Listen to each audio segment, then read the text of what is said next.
there's two aspects of executive presence. One is the external, the part that people see, the appearance, which includes verbal communication, nonverbal communication, and all these things, gravitas, you probably heard these terms.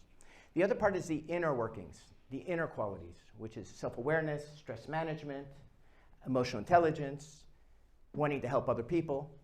And those two elements, those two qualities, need to be merged as one for someone to have what we call executive presence. But today we'll be focusing primarily on the outer aspects of executive presence. If you guys don't mind, there's a QR code here. You can take a self-assessment of how much you know already about executive presence. We'll continue. If you haven't finished the quiz, and those of you that came a little bit later, just scan the code and you can do the quiz after. Yeah? All right, moving forward. So here's a scary thought. People make a decision whether they like you or not within a 1/12 of a second. That means you've already decided, just like me, that you enjoy learning.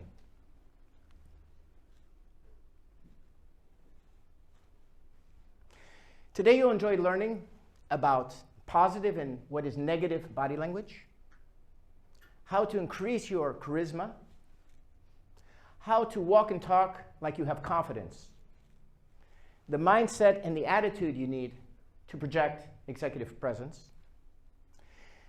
If we have time, we'll get into psychology and biases of executive presence, and hopefully we'll have that time.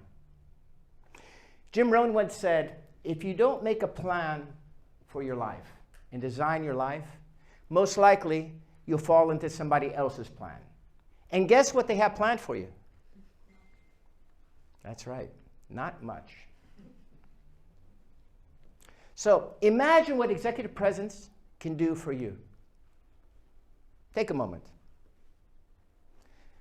I mean, it's only important if you want to establish yourself as a leader.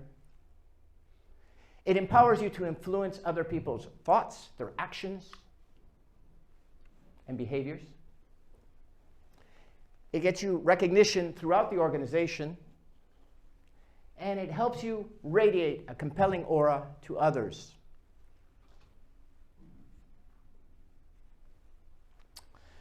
Executive presence benefits you profoundly because it helps you shape your career advancement.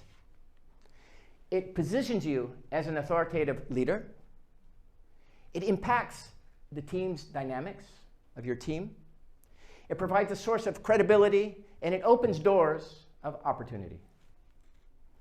It positively benefits every aspect of your lives. It creates genuine connection of authenticity with others. So if you're looking for a promotion, a new career opportunity, you want to be an exceptional leader, or perhaps you're an entrepreneur looking to raise cash for your organization. But you need a plan, you need skills, and you need a strategy. We'll be talking today about leadership, what it is, briefly. What is executive presence? The inner and the outer qualities of executive presence. The outer qualities will be the nonverbal component of this presentation. And we'll discuss, we'll illustrate, and we'll practice some of these concepts, time allowing. Now, let me ask you something. How can a ship reach its destination if its captain can't communicate clearly with its crew, and the crew doesn't trust the captain?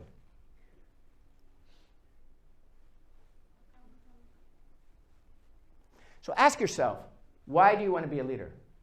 A typical answer to leadership would be something like this. The purpose of a leader is to define direction, to support and develop people you're leading, to build momentum, and in short, to provide leadership. But I think something more exact would be what Field Marshal Slim, who was a very important general in the British Army, the modern British Army, and he describes leadership like this. I would define leadership as a projection of personality. It is the combination of persuasion, compulsion, and example that makes other people do what you want them to do. Now keep in mind, he's a military guy. Warren Bennis of Wharton Business School says, well, leaders are made. They're not born. There's not a genetic component to leadership. It's something you learn. These are not skills you're born with. And under the guidance of a coach or a trainer, you can learn to become a phenomenal leader. Managers manage resources, very important. But leaders, they strategize, they inspire their teams, they motivate. Kind of like the captain we were speaking of. They guide their teams to achieve their goals. And importantly, they listen. What does the highest paid mafia boss since Al Capone say about leadership? You'll find this rather interesting, I think. It's always great to let the other person talk. Let them talk. Let them just keep talking. Throw out a word that gets a little bit, he'll talk more. And as he's talking, you can kind of figure out his mentality, his personality, what you can get out of him, what you can't get out of him. And it helped me a lot in negotiating deals later on. And you know, sometimes you may be the smartest person in the room, and you don't want anybody to know that. You just want to keep quiet like you don't know anything. Let them think they're smarter than you. And there's other times when you're not the smartest person in the room, but you want people to think you are. So you have to learn how to have that skill. So he even talks about listening to people. Mafia boss, kills people for a living. All right, so essentially leadership is more than keeping cool when the poop hits the fan. You get the idea? Leaders who solve unexpected problems and provide a reliable source to those problems reinforce trust within the organization and within their teams. And consistent action and behavior towards their co-workers and their team members are the two critical components for good leadership. For example, you might say, in a nutshell, executive presence demonstrates a leader by exuding these 4 words. I've thought this through. So when you go to him with a problem or go to her with a problem, the leader's already foreseen that problem and has a solution. So what is executive presence exactly? Let's analyze. They say it's an intangible aura that people have about them, almost magical. They say you see it, you know it when you see it, and you feel it when it's missing. Is it a title? So I'm CEO of ABC Corporation. Is it experience? How many of you know people with experience who are not charismatic, don't have presence, and in fact you don't even trust? So is it impressing others?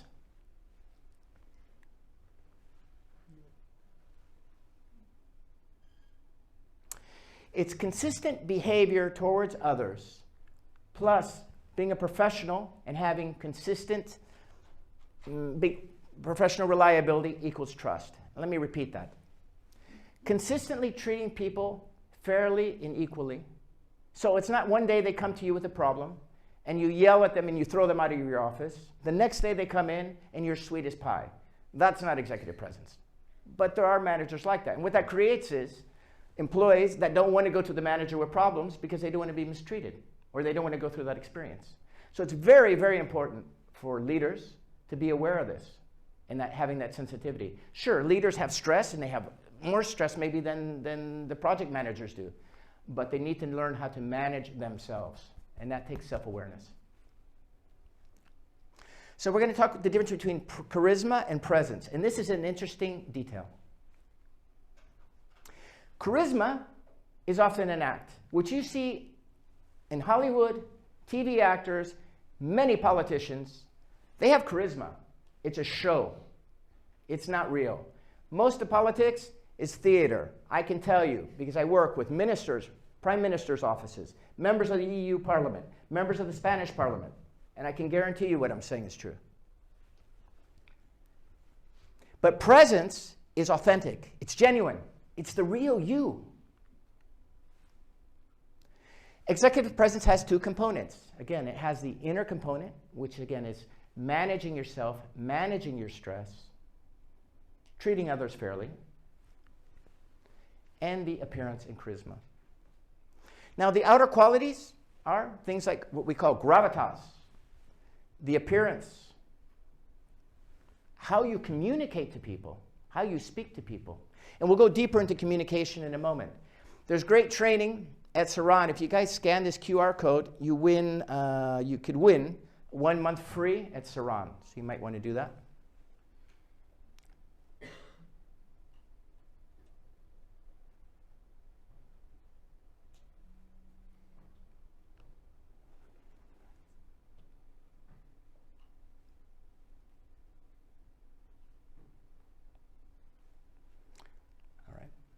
And nonverbal communication. And we'll be getting into nonverbal communication in just a moment. So the outer quality is what people can see. It's the superficial aspect. People sometimes confuse charisma with presence. But why is it important to learn the outer aspects of executive presence? Because whether you like it or not, people judge you by your appearance and your behavior. Now, it's just a short video clip. Talks a little bit about appearance and status, and how people evaluate you by how you look. Or we look at cultures that how we attend to our bodies is a use of energy and time. Told you it was short. This one is an example of how, this is a bit longer, about how people with confidence, how they walk and display confidence. Many of these people you will know, some of them you may not. There's actors, politicians, but they have a certain stride, a certain way that they walk.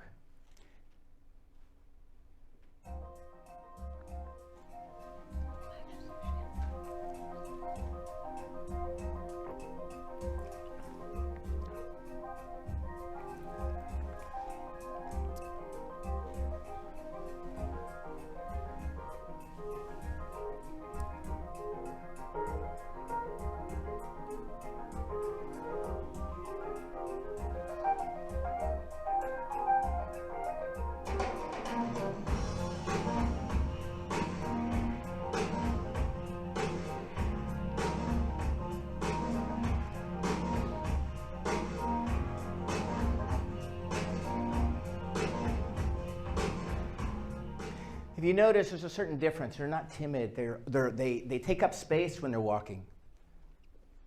Now, the reason I put Cary Grant and Kate Blanchett is they both grew up extremely poor. And they were able to model themselves so they could change the way people perceive them. So I think it's an interesting case study to just have a quick analysis.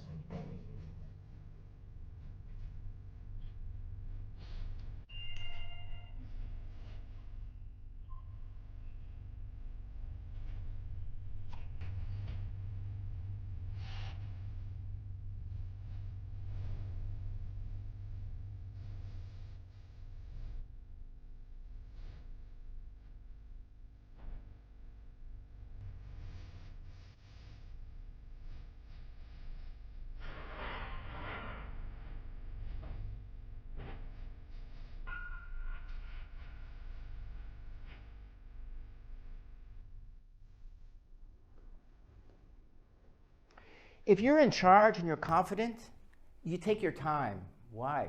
Because you control your environment. So you don't let people rush you or push you. You take your physical time. You get things done. Doesn't mean you move extra slow, but you don't let others in the environment push you. Now, continuing talking about the outer game of confidence, what we're saying. People who are confident, they don't have a problem looking around and looking people in the eyes. Their movements are smooth, as you'll see in these short examples here.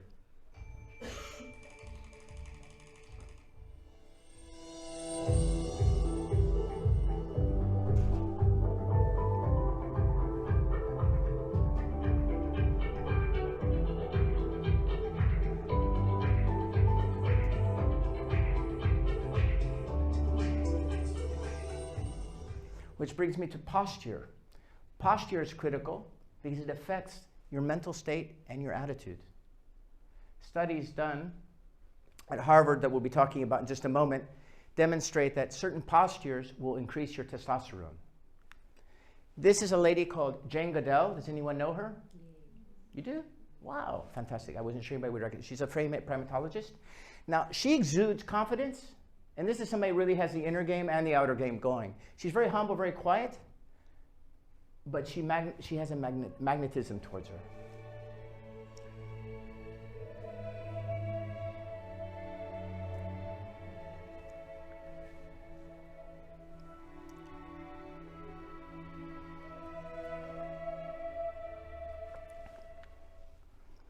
And lastly, confidence can be seen as someone seated. You know Richard Branson, I'm sure.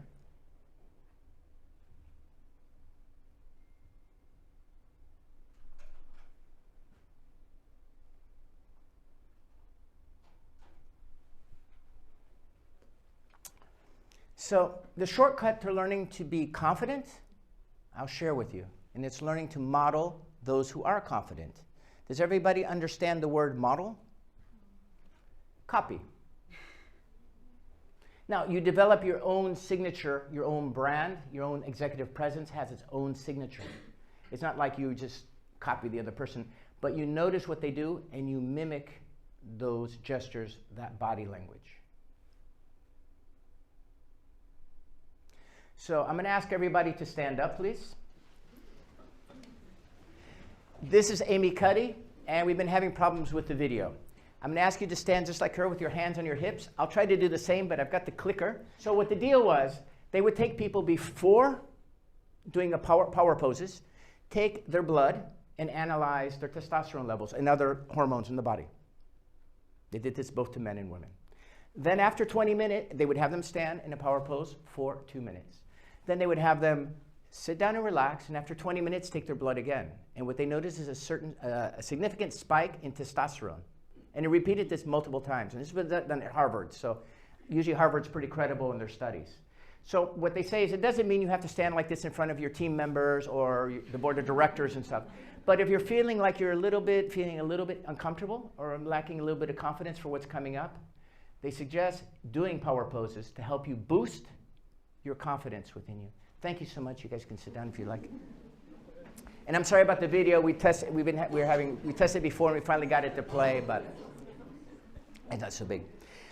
Now, this handsome fellow is a retired agent from the FBI, and he's helped me actually design part of this presentation, which I really appreciate his time because he's quite well known.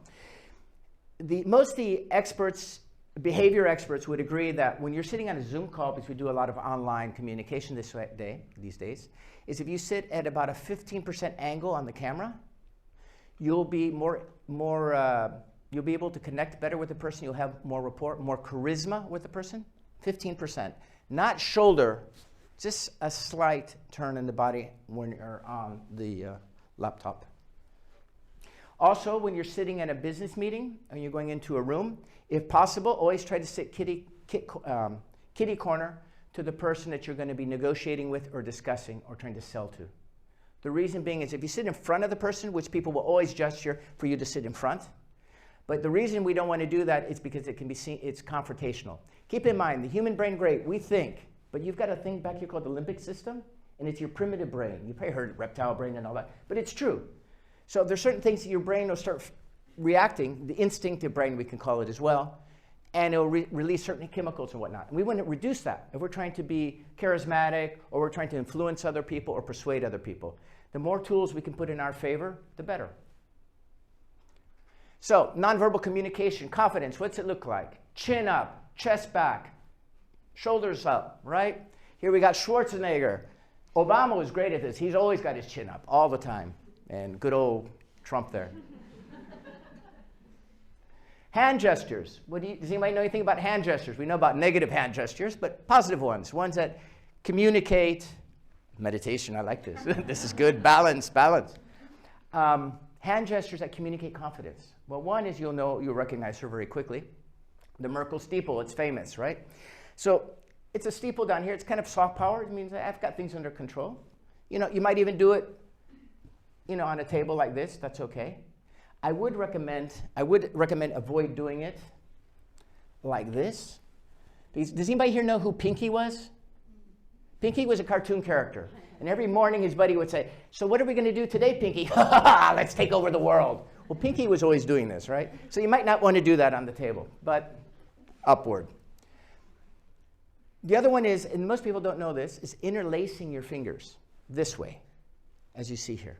It's a very subtle, and most people will not, they don't pick up on this stuff. 99%. I've been teaching this for a while. They don't pick up on this.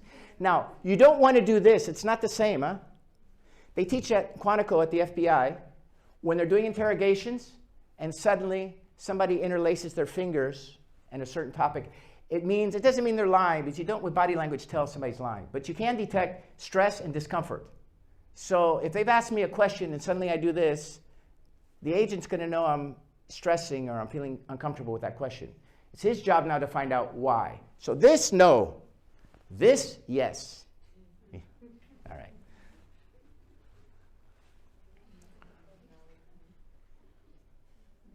Finger pointing. Don't you love it when people point their finger at you? Doesn't it make you feel good?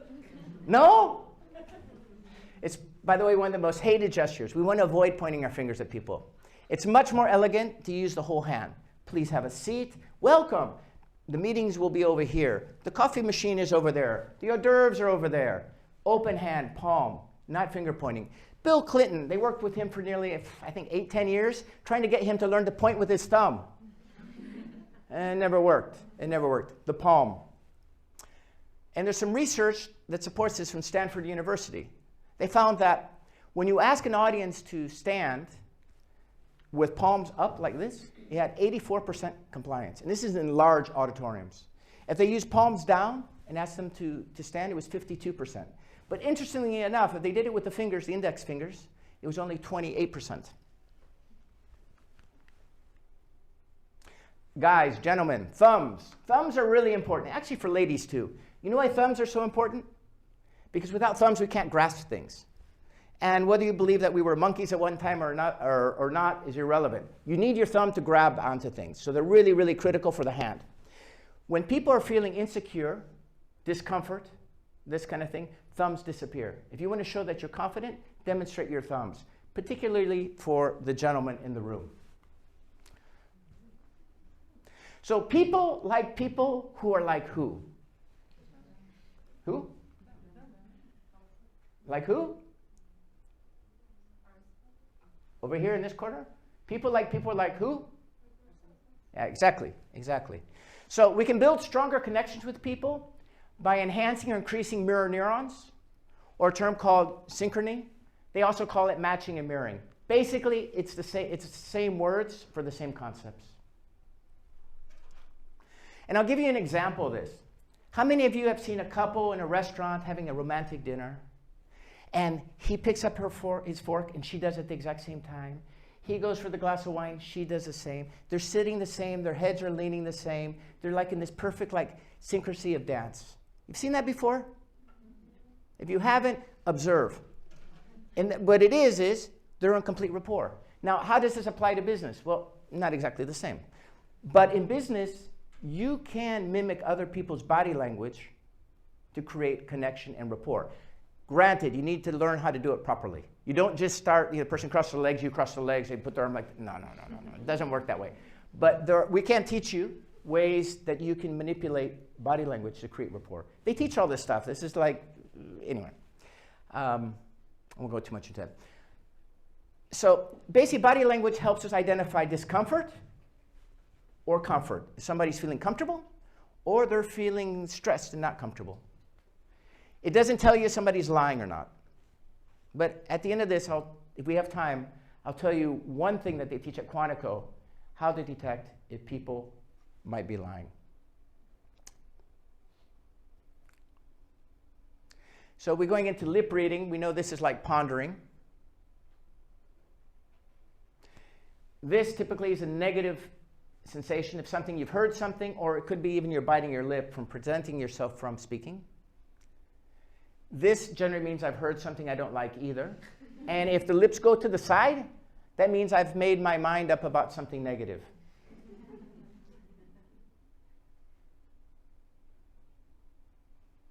So just briefly, I want you to see this short video and compare. Again, I'm going to play it once more, and I want you guys to call out. What do you notice in difference? Okay, what specifically? Taking time. Okay, taking time. But what's the difference between their movements? Exactly. He's smooth, he's all kind of jerky.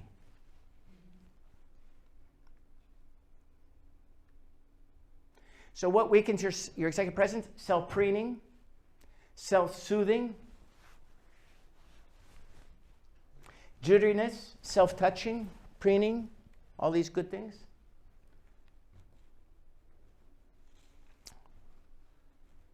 And why the inner game needs to be there, because even learning all the nonverbal stuff, if you have defects, let's say, those things will leak out. I don't care how good you are of an actor. They will always leak out. Shoulder shrugs. Why is the neck so important? Because the neck is, we're very vulnerable. We can die if our neck is, if somebody comes after us. So we want to protect the jugular. So you'll see people who are insecure, maybe telling a fib, telling a lie, whatever. They'll try to protect the neck. Women, when they feel apprehension, they typically will grab like a neck, like they have a necklace here, and they'll touch it like this. And guys, when we're stressed out, we tend to grab the back of our neck. Ladies, shoes. According to Sheila McNera of RADA, do you know what RADA is? RADA is the Royal Academy of Dance and Arts. It's the most prestigious art school in the UK. She recommends that you don't wear stiletto heels because they can make you feel unstable in a corporate setting.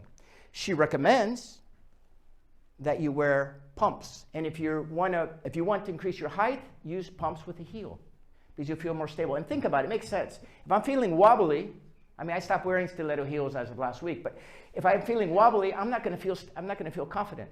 Like I'm worried about falling over. So that's just a little tip for you ladies. I think that's worth me bringing up. One of the most recent And ones was the case. This case, and we'll close it, I think, with this. It's a case of Elizabeth Holmes. She was very good at faking her executive presence. Very good at it. One of the most recent ones was the case of Elizabeth Holmes. Any comments, Elizabeth? Any comments, Elizabeth? Any comments? During the time that she was in business and she was trying to grow her empire, we saw her dressed very stoically. She dressed with a black turtleneck like Steve Jobs, and her hair was straight down and so forth. And this is when she's trying to get investors. Cut to the chase, she's arrested, now she goes to trial, and look how she's softened up. Her hair softened up, there's curls, the hair is changed in color, her attire is completely different than what she wore before, including the fact that one of the bags that she took to court was a diaper bag. Interesting, huh? Anyway, she's still sitting in prison. Okay. So we're going to wrap this up. I'm just going to jump to the last slide. We were going to get more into communication, but we've run short on that. I guess what I could do, though, I'll jump on this piece here. You guys have probably heard that our communication is 7% words, 38% the tone of your voice, and 55% your body language, right? That study was done by Albert Mibrin, UCLA, 1974. And what they teach you mostly, it's not true. It is true that the congruence of your words, of the tone of your voice, and your body language need to be congruent, and then the values are there. So for example, if I were to go to you and say, this pen was owned by Napoleon Bonaparte, and you really should think about investing in it because it'll be a great investment for your future. Compared to if I say, this pen was owned by Napoleon Bonaparte, it would be a great investment for your future because the price will only escalate as the years go by. There's a difference. One is my message is not congruent with what I'm saying. That's what he's talking about. And you'll see people communicating, and they'll be going, you really should buy this. This is really good. You see, I see politicians do it sometimes. But you know what they're really thinking. The real message is this. It's not the words. Thank you very much. You've been a lovely audience. Right, thank you. Join me in thanking John. I'll never look the same again.